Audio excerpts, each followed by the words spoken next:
Hi there again, this is AZ Build 3433 once again. I want to do a video. I'm going to try to make this first part pretty quick here because I'm going to cover a lot of different things.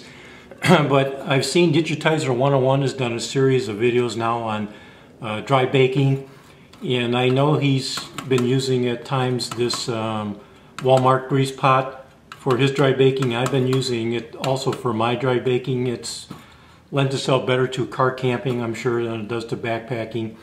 But I've been using this, and I've been watching his videos, and they're really good videos. I just wanted to show my setup. Maybe in the future here I'll do a dry baking video, but this is my setup now. I got the strainer in there that comes with it. But I bought here just recently, the last 2 weeks or so. This is called the actually Fat Daddy-O. I think it's used for, just normal baking that you would see, but it fits nicely inside of this. In fact, it fits, I shouldn't say, it's a little bit, it doesn't leave a lot of area on the inside for heat to come up, but it's done a good job. I've run it at least twice now, and it's done well. I used to use, and I still do use, and I still like the one I got from Tinny. It's the 10 centimeter cut down without the handle on it. That works very nicely, and it's got a lot of room down inside. Even if you see, if I turn it up, there's a lot of room down in here. So that works really good too. I've used them both, and they've worked very well. And I'm kind of curious. I know Tinny's been using Crisco. I haven't done that. I'm going to try it on my next bake. Maybe that'll be when I make the video.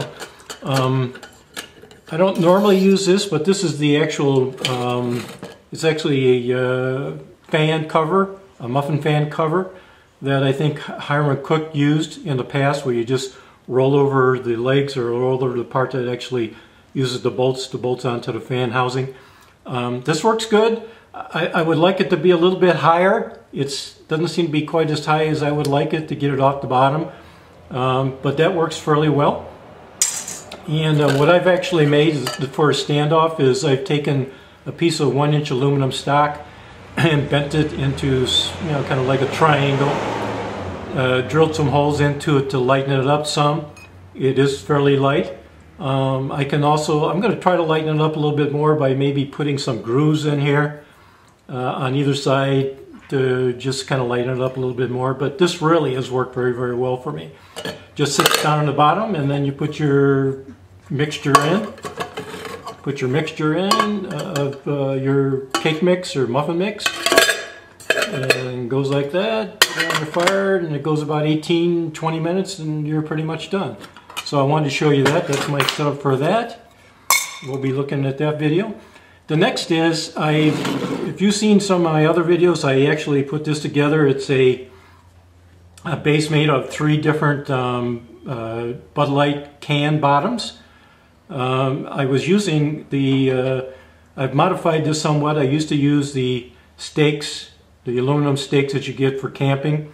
It was cut off about here. This is a full-size stake. It was cut off about here and sat down inside there straight up, and then you had to return on it. It worked okay, but the problem is it got in the way of the actual donut for the carbon felt donut. And I didn't like it. It seemed like it was really kind of getting in the way and wasn't allowing the donut to work correctly. So what I actually did is I bent it up. The bottom now goes, or this part of the return goes into the bottom now. And then I bent the rest of the stake up so it looks like this. And you can see, stand up and see this. You can see what it looks like now, bent with the stakes. And see what the pot looks like sitting on it. It really rests up really nice with the pot on. No problem at all. Works very well. I've tried it a couple of times. It's just to test out to see if it works as far as getting a good heat, and it really does work quite nice, so I'm happy with that. The next one was, Tinny is putting together like this remote for the dry baking, and I was just playing around with it, and I'm pretty sure when he initially started it and was using a plastic bottle, I'm pretty sure because it was only a 1 ounce, it was actually this bottle, and this is a bottle I got from him. I got toothpicks in here right now. I had taken camping. But I think he was using this bottle and putting it over a plastic portion that he actually turned. Now, of course, right away I'm looking at how can I make this. So this is actually the smallest, I believe this is the smallest of the fence post caps. I had 3 sizes. You've seen my other videos, and I have 3 different sizes. So I was just kind of playing around, and lo and behold, this bottle fits really snugly down in here. Now it had to be cut off, of course, because you wouldn't try to put the whole bottle in there, but I have this set up right now. I've had this set up for almost a week, thinking I want to cut it about halfway here and then put the nipple in and then cut this and put it over it. So I really haven't decided whether or not this is really a great idea. I mean, I think this would work okay, but as far as the dry baking with just this unit, as far as the remote and the source of fuel, I'm not too sure that's any better than just, you know, just any other type of fuel source that you might have. I kind of question that. I haven't decided whether or not I'm going to use this particular one, although they only cost about $1.50 or so to buy these, so I may just do it for exercise and say I did it. So anyway, that's something I may do here in the future. Yesterday I had an idea in my head that I was going to put something together, and I started a project, and lo and behold, it failed. But I tried to make, since I'd actually worked on it, I tried to say to myself, well, if that's a failure, how can I make this work in another way? So I decided to see if whether or not I could make another type of stove. And so I took the piece that I had made, which is actually this upper portion. The bottom portion is just a, you know, bottom of a Budlight bottle. So I had the upper portion here, and I pressed it into this bottom portion here, and I expanded it correctly, and I JB welded it, although I didn't think, when I looked at it, it probably didn't need it. I think it was probably tight enough that it didn't need to be JB welded. But what I'm going to do is, and let me take a look, and you can see a little bit what this looks like. I have, the holes are actually on the curvature part here. There's 16 holes, and actually when I laid it out, it's on a 1 7/8 circle around this curvature part of the bottle. And again, there's 16 holes, and they're like a 0.58 diameter hole. So what I'm going to do is I'm going to set up, and we're going to do a burn test on this. It's kind of interesting. I had to go through about 8 different tests last night to see how I could get it to work at its, you know, best function and most efficient way. So let me set up and come back, and we'll do a burn test on this and see how well it works. Be back in a minute. Okay, we're back. She's all primed up and ready to go. Fueled up.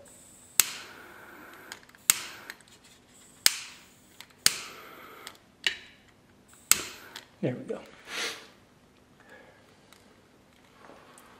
Actually, it heats up that alcohol quite quickly this way. And putting the pot on to start off really pressurizes the stove to where it really kind of blooms pretty quickly.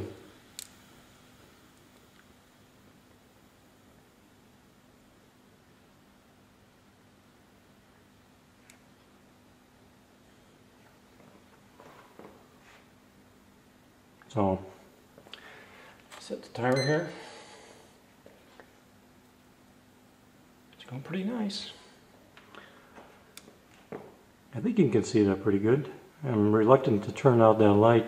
Well, let me see if I turn this light out, if you can see the flames any better with this light off.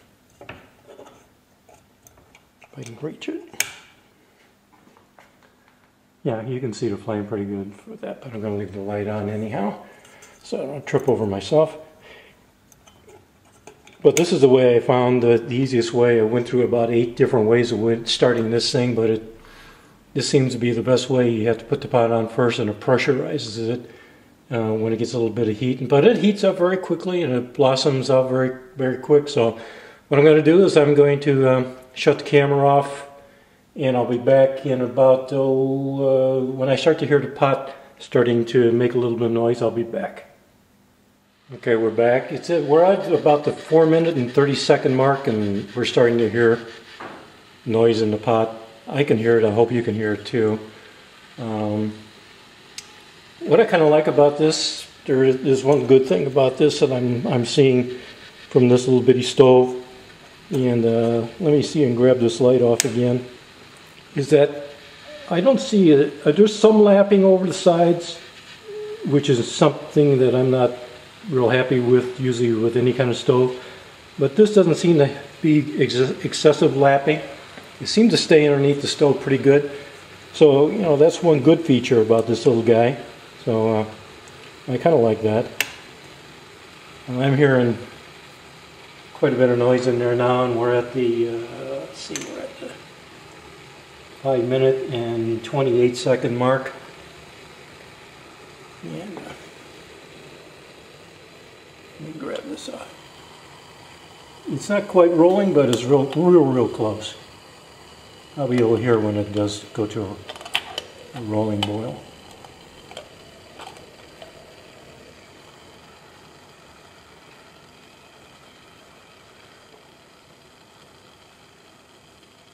And I think that's just about it right there. Yeah, there we are. Right now it's at a rolling boil right now. And it's 6 minutes and 6 minutes and 3 seconds. Which isn't too terrible. I mean, it's a pretty good time. So I'm going to let this run out and then let it cool down, and then I'll come back and kind of discuss the results, and then we'll go from there. Be back in a minute.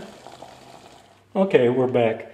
The one thing I wanted to follow up on this was the size of this surface area in which the bottom of the pot sits on. It looks like it fits pretty decently when you're sitting here on level ground, and you know, there doesn't seem to be any problem. Rocks a little bit and when it's boiling, but that has a tendency to do it with almost anything.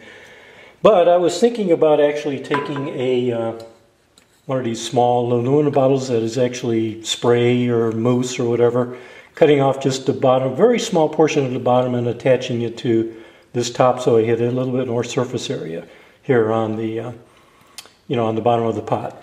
Let me just quickly, because this was a mistake, trying to make lemonade out of lemon. I was going to do something originally with this top portion here.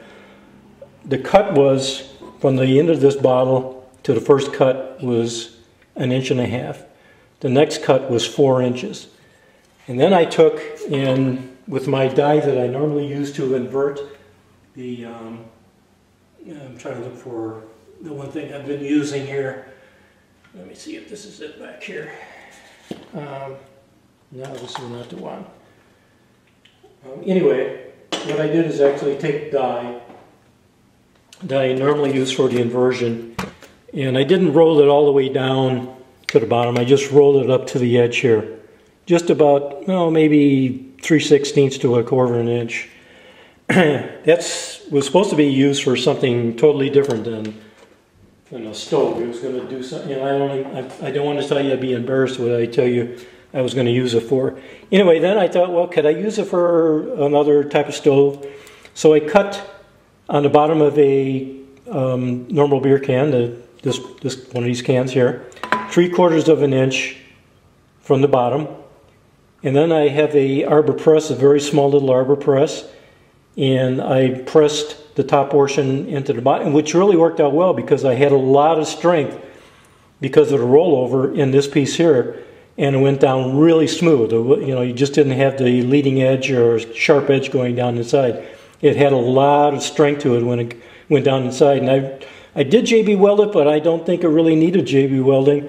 And so anyway, that's was how I put it together originally. Like I said, it was a mistake. I don't know if anybody thinks, I don't know where to go with this other than possibly do this. This is just playing around with different types of stoves. I may do this here and take a look at it in the future. So if you have any questions or comments or anything else, please let me know. And until then, thanks for watching, and we'll talk to you later.